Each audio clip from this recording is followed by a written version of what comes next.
આજે આપણે ધોરણ 8 પ્રકરણ 2 સૂક્ષ્મજીવો મિત્ર અને શત્રુ તરીકે અભ્યાસ કરવાનો છે. આપણી આસપાસ આપણા પરિસરમાં એક ડોક્યુ કરીએ, એક નજર નાખીએ તો આપણને જુદા જુદા પ્રકારની વનસ્પતિઓ, પ્રાણીઓ સહિત અનેક સજીવો આપણને જોવા મળે છે. પરંતુ કેટલાક સજીવો એવા પણ છે જેને આપણે નરી આંખે જોઈ શકતા નથી. તો જે સજીવોને આપણે નરી આંખે જોઈ શકતા નથી એવા સજીવોને સૂક્ષ્મજીવ તરીકે ઓળખવામાં આવે છે. ક્યારેક આપણે ચોમાસાની અંદર ભેજવાળી જગ્યાએ બ્રેડ, રોટલી, બગડેલું કોઈ ફળ છે વગેરે જો એમનું પડ્યું રહે, સડે, તો એ ભાગની અંદર એની સપાટી ઉપર સફેદ કે રાખોડી ધબ્બા આપણને જોવા મળે છે. બિલોરી કાચની મદદથી આપણે એ ધબ્બાને જોઈ શકીએ. આપણને એમાં તંતુમય રચનાઓ પણ જોવા મળતી હોય, જે એક સૂક્ષ્મ સજીવ ફૂગ તરીકે આપણે જેને ઓળખીએ છીએ. તો કેટલાક સજીવો તો એવા પણ છે કે જેને આપણે બિલોરી કાચની મદદથી પણ જોઈ શકતા નથી. આવા સૂક્ષ્મજીવને જોવા માટે આપણે સૂક્ષ્મદર્શક યંત્ર માઇક્રોસ્કોપ પણ ઘણા બધા પ્રકારના આવે છે. આપણી સામાન્ય પ્રયોગશાળામાં સાદા માઇક્રોસ્કોપ, સંયુક્ત માઇક્રોસ્કોપ જોવા મળતા હોય. બેક્ટેરિયા, અમુક પ્રકારની ફૂગ, અમુક પ્રકારની નિમ્ન કદ ધરાવતી લીલ આપણે આવા માઇક્રોસ્કોપમાં જોઈ શકતા હોય. અમુક તો એવા પણ સૂક્ષ્મ સજીવ હોય કે જે આપણા સંયુક્ત માઇક્રોસ્કોપની મર્યાદામાં પણ જોઈ શકાતા નથી. ત્યારે એની માટે ઇલેક્ટ્રોન માઇક્રોસ્કોપ જેવા આપણે અત્ય આધુનિક સાધનોનો ઉપયોગ કરવો પડતો હોય છે. આ પ્રકારના જે સૂક્ષ્મ સજીવો જે જોવા મળે છે એ એટલા કદ સૂક્ષ્મ હોય છતાં એમાં બધી જ પ્રક્રિયા જોવા મળતી હોય છે. એ પણ પોષણ કરે છે, એ પણ પ્રજનન કરે છે, એ પણ એનું જીવન ચક્ર પૂર્ણ કરે છે. સામાન્ય રીતે સૂક્ષ્મજીવોને આપણે 4 મુખ્ય વર્ગોમાં વિભાજિત કરવામાં આવ્યા છે: બેક્ટેરિયા, ફૂગ, પ્રજીવ અને કેટલીક લીલ. આ ચેપ્ટરમાં આપણે આ 4 પ્રકારના સૂક્ષ્મ સજીવનો અભ્યાસ કરશું. થોડી એની ઉપરછલી વાત પ્રસ્તાવનાની અંદર કરીએ. બેક્ટેરિયા, જે આપણે દંડાણુ, ગોલાણુ, વકરાણુ, સર્પાણુ આવા અલગ અલગ પ્રકારે એને ઓળખીએ છીએ. આપણા જીવન સાથે ઘણી બધી રીતે સંકળાયેલું પણ છે. ફૂગ પણ પરોપજીવન તરીકે જીવન વિતાવે છે. ઘણી સૂક્ષ્મ પ્રકારની કે જે આપણે નરી આંખે પણ જોઈ શકતા નથી એવી ઈસ્ટ, જે બેકરીમાં વગેરે જગ્યામાં આપણે ખૂબ જ એનો ઉપયોગ પણ કરીએ છીએ.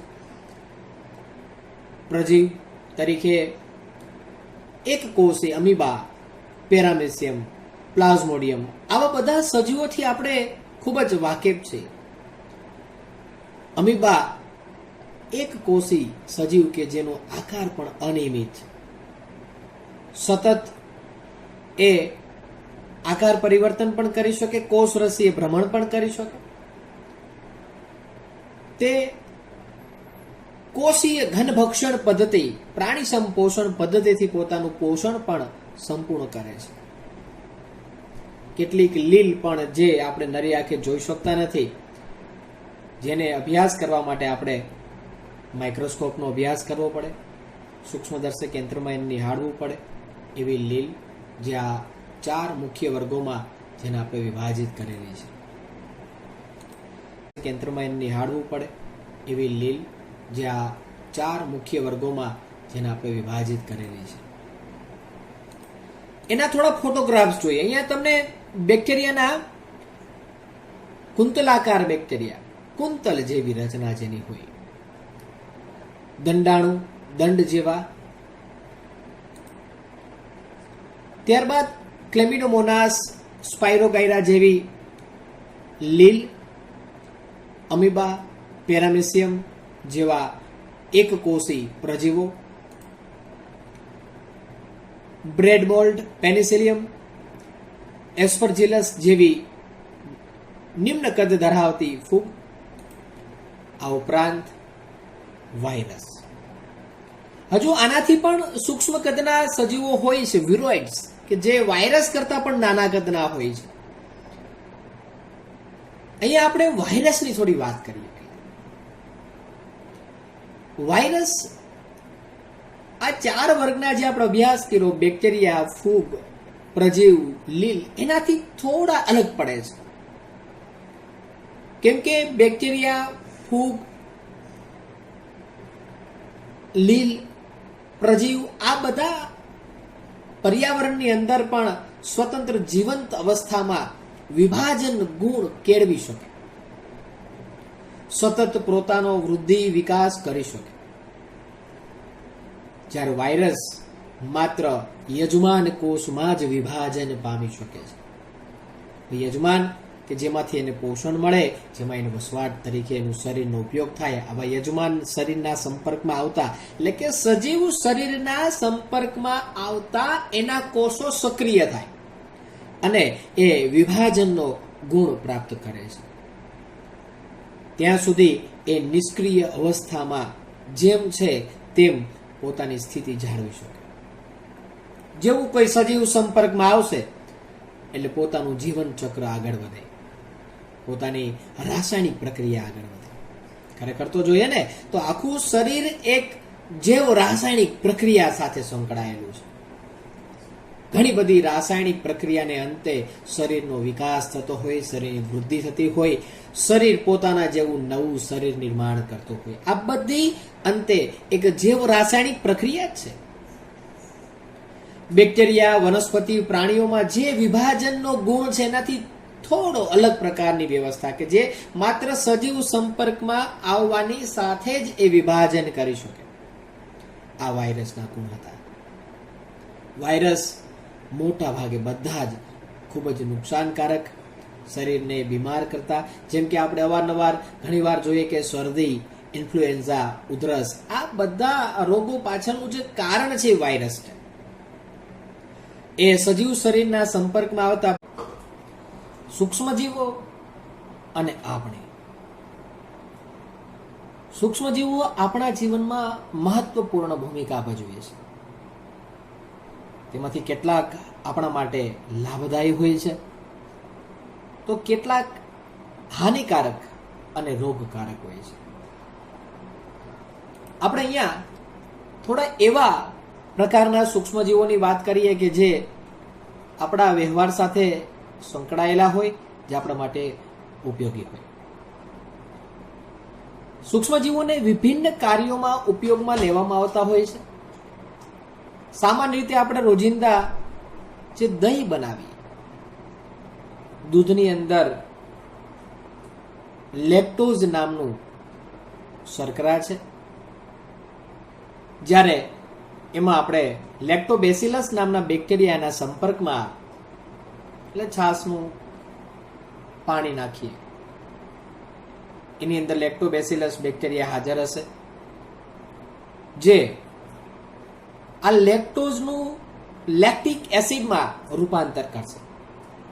લેક્ટોબેસિલસની અંદર લેક્ટેઝ નામનું એક રસાયણ બને કે જે આ લેક્ટોઝને લેક્ટિક એસિડમાં ફેરવવામાં મદદ કરશે.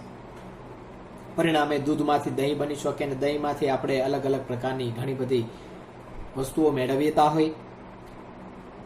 બ્રેડ તેમજ કેક બનાવવામાં પણ ઘણી બધી રીતે આપણે ફૂગનો ઉપયોગ કરતા હોઈએ છીએ.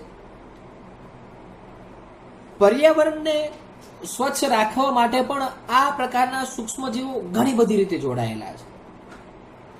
જેમ કે સામાન્ય રીતે વિચારીએ ને તો ઘણા બધા પ્રાણીના અવશેષ હોય, કોઈ વનસ્પતિની છાલ, શાકભાજીની છાલ, મળ, આ બધા જૈવ વિઘટનીય ભાગ તરીકે આપણે ઓળખીએ.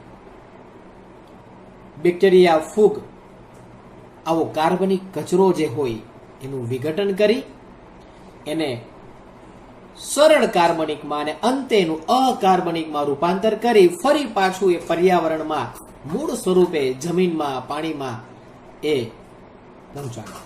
પરિણામે આજે બાયોજીઓ કેમિકલ સાયકલ જે છે, જૈવ ભૂ રાસાયણિક ચક્ર, કાર્બન ચક્ર, નાઇટ્રોજન ચક્ર, ફોસ્ફરસ સલ્ફર ચક્ર, આ બધા તત્વોના ચક્ર પર્યાવરણમાં ચાલુ રહેશે. સજીવ અને નિર્જીવ વચ્ચેની આ દ્રવ્યની આપલે જે થાય છે એ ચલાવવા માટે પણ આ વિઘટકો તરીકે બેક્ટેરિયા, ફૂગ ખૂબ જ આવશ્યક છે. પરિણામે આ ઉપયોગી સૂક્ષ્મજીવોમાં આપણે એનો ઉપયોગ એટલા માટે ખૂબ મહત્વ આપ્યું કે આજે જે જીવન કડી જોડાયેલી છે, જે સજીવ સતત જીવંત રહી શકે, એ નવો જીવ ઉત્પન્ન કરી શકે, તો મૃત્યુ થતું શરીર જે છે એનું વિઘટન કરી ફરી પાછું પર્યાવરણમાં એ તત્વની સપ્લાય થાય, આપલે થાય. પરિણામે એક વિઘટક તરીકે ખૂબ જ અગત્યનું. ઘણા બેક્ટેરિયાનો ઉપયોગ આપણે ઔષધ બનાવવા માટે પણ કરતા હોય. કૃષિ ક્ષેત્રમાં નાઇટ્રોજન સ્થાપન દ્વારા જમીનની ફળદ્રુપતા વધારવા માટે આપણે જાણતા હોય કે ઘણા બધા પ્રકારના એવા બેક્ટેરિયા છે કે જે નાઇટ્રોજન સ્થાપક બેક્ટેરિયાના નામથી ઓળખાતા હોય, જે જમીનની અંદર નાઇટ્રોજનનો જથ્થો પૂરો પાડી છે. આવા પ્રકારના બેક્ટેરિયાઓ ઘણીવાર આપણે જોઈએ કે સિમ્બિકોડની વનસ્પતિ એટલે કે કઠોળ વર્ગની વનસ્પતિ જે છે એના મૂળની ગંડિકામાં પોતે વસવાટ કરતા હોય. એ જમીનમાં નાઇટ્રોજન અલગ અલગ ઘટક સ્વરૂપે નાઇટ્રેટ, નાઇટ્રાઇટ સ્વરૂપમાં ફેરવી અને એ મૂળને પૂરો પાડતા હોય. બદલામાં મૂળ એને ખોરાક અને આશ્રય પૂરું પાડે. એક સહજીવન બેક્ટેરિયા અને વનસ્પતિ વચ્ચેનું એક સહજીવન, એટલે જીવન કડીની અંદર આ ખૂબ અગત્યની વાત. જમીનની ફળદ્રુપતા વધારવા માટે પણ તેનું ખૂબ જ મહત્વતા ધરાવે છે. તો